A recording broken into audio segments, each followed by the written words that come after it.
Deep in the shadows, I know it's hard to put one foot in front of the other. Good Governance Chapter 2 will talk about the strategic management of stakeholder relationships. The purpose and the perspective of the chapter is to fully examine the concept of stakeholders and explore why these groups are important for today's businesses. First, we will define the stakeholders and examine primarily the secondary and the global stakeholders. Then we will examine the concept of stakeholder orientation to enhance the social responsibility concept. Next will be we will consider the impact of the corporate reputation and crisis situations on stakeholders' relationships. That would include the importance of the understanding the ethical misconduct or disasters. And finally, we will examine the development of stakeholders' relationships that will implement a stakeholder's perspective and the link between stakeholder relationships and the social responsibility that it will hold. Now, when there are lots of definitions that stakeholders will give us. Okay, so the definition will give us that when you say stakeholders, so these are the people and groups to whom an organization is responsible. Now, the historical view of the business defined a relatively small group of stakeholders known as market constituencies. Now, when you say market constituencies, so what are those? Shareholders and other investors will provide the financial foundation for business and expect something in return. So, therefore, managers, executives will strive to maintain positive relationship with them. Second is the customers as a stakeholder who will provide a revenue stream. So customers are also viewed as primary constituents of all types of organizations. Employees are fundamental to the operations of any firm, so they're part of the stakeholder. Stakeholders will also give us a definition and the composition of a supplier. And suppliers and other business partners have a clear role in the business enterprise because they provide the goods, they provide the services that are necessary for an organization to function effectively and efficiently. In the latter part of the 20th century, perceptions of business accountability evolved toward an expanded model, the model of the role and responsibilities of business in society, that will result in a more broadly defined group of stakeholders that will include non-market constituencies. When you say non-market constituencies, so when a business also cares about the well-being of the non-market groups, it earns trust and cooperation that ultimately reduce cost and increase productivity for an organization or business or a company. Non-market groups include the general community, the media, the government, especially interest groups, and others that are not always directly tied to issues of profitability and performance. Now we discuss further the stakeholders' issues and interaction. So first we identify the stakeholders. Stakeholders I identify as the following. Primary stakeholders are those stakeholders without whom a company would not be able to continue its fundamental operations. Now, these groups are the primary stakeholders that will include the shareholders and investors, the employees, the customers, the suppliers, as well as the public stakeholders, and that will include the government and the community as a whole. Now, there is a high degree of interdependence amongst these groups. So serious dissatisfaction, withdrawal from the relationship, or other disruptions may threaten the existence of the firm or the organization or the business. Now, there another one is the secondary stakeholder. Now, so secondary stakeholders are, while they influence and or are affected by the company, they are neither uh, engaged in economic exchanges with the firm nor fundamental to its daily survival. Meaning, media is an example, and the special interest groups are um, are usually considered secondary stakeholders. Now, although they do not have as much influence on the day-to-day concerns of the firm, the secondary groups cannot be ignored. They are also given importance or given less consideration in the social responsibility process.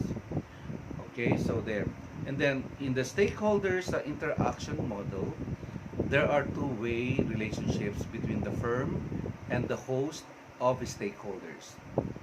In addition to the fundamental input of investors, the employees, and the suppliers, this approach recognizes other stakeholders and explicitly acknowledges the dialogue that exists between a firm's internal and external environment. Now, what are the stakeholders' orientation? Okay, the stakeholders' orientation involves three sets of activities. So, what are these? Uh, the generalization, or rather, the organization generates data about stakeholders groups and provides an assessment of the firms which affect these groups. Now, second is this information is distributed throughout the firm. And third, the organization has a certain level of responsiveness to this intelligence. Okay, so there. And then another one is the stakeholders orientation is not complete unless it includes activities that actually addresses the stakeholders issues. Okay. Now we talk about the stakeholder attributes.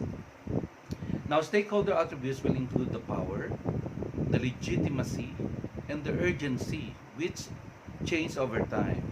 Now, we talk about power. A stakeholder has a power to the extent that it can gain access to coercive, even to the point of coercing people, utilitarian or symbolic, or these are means to impose or communicate its views to an organization. Okay, coercive power involves the use of physical force,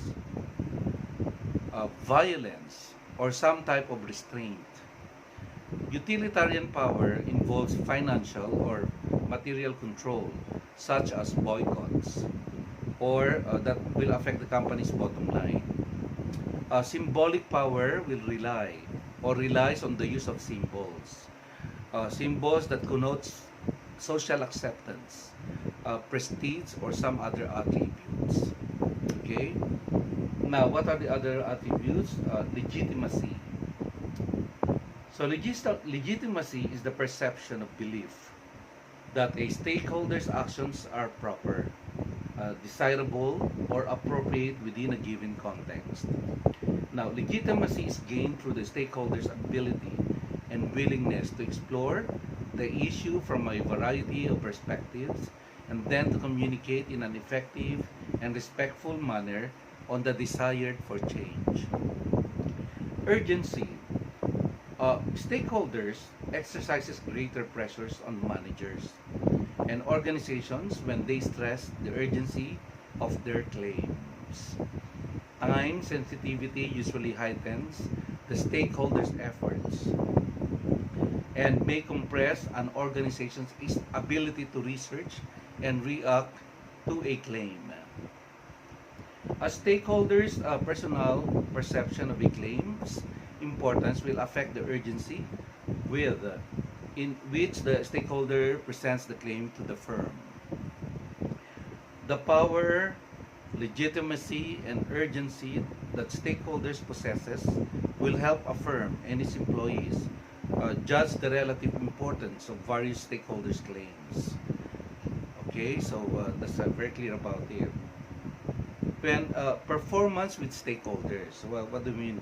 What do we mean by it? Reputation management. Now, reputation management is the process of building and sustaining a company's good name and generating a positive feedback from the stakeholders.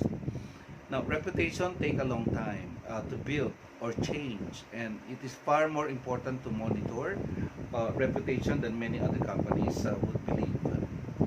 And then reputation would also, while strong, you have a strong reputation, and it may take years to build. It can be destroyed seemingly overnight. If a company does not handle crisis to the satisfaction of the various stakeholders that is going to be involved. One mistake and everything will be ruined. Now, various trends may affect how companies manage their reputations. Now, market factors are to be included, such as the increased consumer knowledge and community access to information that will influence the reputation management. Now, workplace factors will also include the technological advances, that is closer vendor relationship even, and more inquisitive employees will also impact a company's policy of reputation management. Now, the importance of corporate reputation has created a need for accurate reputation measurements or measures. The process of reputation management will involve four components that will work together: organizational identity, image, um, uh, uh, uh, performance, and ultimately reputation. So if I may repeat, the four components that will work together are organizational identity, image, performance, and reputation. So these four are working out all together to build up the image or reputation. Okay? Now, with these four, organizational identity will refer to how an organization wants to be viewed by its stakeholders. Now, organizational image is how stakeholders interpret the various aspects of a company in order to form an overall impressions of it. Now, organizational performance will involve the actual interactions between the company and the stakeholders. Now, the interaction of the organizational image and performance will result in organizational reputation. And the collective view of all the stakeholders after the image of the firm is shaped through the interactions with the company. Now, these four components must be aligned in order to build and manage a good reputation. Okay? Now, in all of these things, crisis management is also present. So, what is crisis management? A crisis management is the process of handling a high-impact event characterized by ambiguity and the need for swift actions. So, when there is confusion, when there's not assured of things, ambiguity. So there. And well, so under this, swift actions that are needed are ethical misconduct disasters, EMD. Unethical misconduct disaster, EMD, can be unexpected organizational crisis that will result from employee misconduct and will also result into illegal activities such as committing fraud or unethical decisions that is going to be made that significantly will disrupt the operations and then threaten or are perceived to threaten the firm's continuity of operations. So that's very dangerous. Okay? Ethical misconduct disaster, EMD. Now, organizational crises are characterized by a threat to a company's high priority goals. Goals that will surprise to its membership and stakeholder demands for a short response time. Okay? And then crises have widespread implications, not only for the organization but also for each stakeholder group that is affected by the crisis. Now, organizations have a responsibility to manage the competing interest of stakeholders to ensure that all stakeholder groups are treated rather fairly in the aftermath of a crisis. Now, a company must also communicate quickly and effectively to stakeholders during and after a disaster. Okay, how? First, leadership should express remorse for the event. Second, the organization should express guidelines regarding how it intends to address the crisis so that stakeholders can be confident that a situation will not escalate or recur, okay, and it will stop immediately. Now, finally, the company should provide an explicit criteria to stakeholders regarding how each group will be compensated for any negative effects it will resolve and the experiences as a result of the crisis. Okay, so there. Now, development of the stakeholders relationship, and that's very much important. So, the concept of relationship in business has gained much acceptance actually. And instead of just pursuing a one-time transactions, companies are now researching for ways to develop a long-term relationships, a long-term collaborative relationships with the customers, the business partners, to tangible and intangible investments. Okay, and that's how the directions of the business should be. Now, tangible investment will include buildings, equipments, new tools, and other elements that is dedicated to a particular relationship. And then time, effort, trust, and commitment are required to develop a relationship that are intangible investments included. So intangible, no, time, effort, trust, and commitment. Now, investment and lessons learned through the process of developing a dialogue and a solid relationship with one's stakeholders will result in its social capital. A social capital is an asset that resides in relationships and it's characterized by mutual goals and trust. So that is social capital. Now, implementing a stakeholder's perspective in social responsibility. So how does it goes and how does it relates? Now, several steps are involved in utilizing the stakeholders framework in managing social responsibility and business ethics. And these steps will include the following. Number one is assessing the culture, the corporate culture. Assessing the corporate culture. Number two is identifying the stakeholders groups, stakeholders groups. And then number three is identifying the stakeholder issues. Okay. Number four is assessing the organization's commitment to social responsibility. Now, number five is identifying resources and determining urgency. And finally, number six, gaining stakeholder feedback. So it's important. Now, we discussed the link between stakeholder relationship and social responsibility. Now, performance. Performance, which can be measured and evaluated, will show what companies are actually doing for their stakeholders and to their interest. Now, the reactive, defense, accommodative, proactive scale. Again, the reactive, defensive, accommodative, proactive scale provides a methods for assessing a company's strategy and performance with its stakeholders. Okay? Now, this scale is based on a continuum of strategy options and performance outcomes with respect to stakeholders.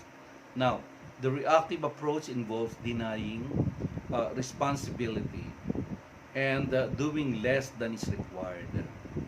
Now, an organization with a defensive strategy fulfills basic legal obligations and demonstrate minimal responsibility by acknowledging reluctantly and partially the responsibility issues that may be raised by stakeholders. Now, with an accommodative strategy, a company attempts to satisfy stakeholders' demands by doing all that is required and may be seen as progressive since it is obviously open uh, to this expanded model of business relationships.